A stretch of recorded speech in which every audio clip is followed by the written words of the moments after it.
Ilang mangingisda sa Dagupan City ang hindi muna pumalaot at ilang residente naman ang nagtali ng mga bubong ng kanilang bahay dahil sa banta ng bagyong Quiapo.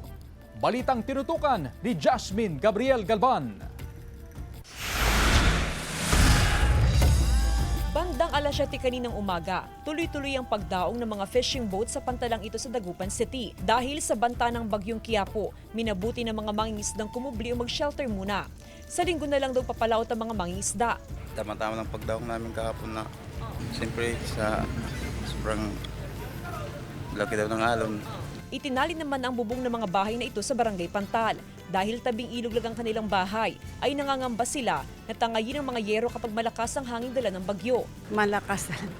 Halos lahat yun. Mabuti na lang bagong gawa yung gawayan. Kaya lahat yan, wala lang.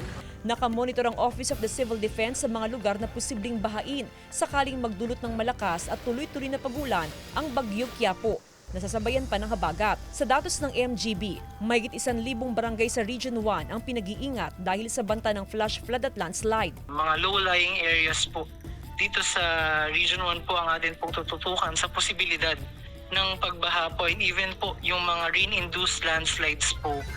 Sa ngayon, nananatiling nasa below normal level ang karamihan sa mga river system sa Region 1. Kasama si Henry Dominsil, Jasmine Gabriel Galban, One North Central Luzon.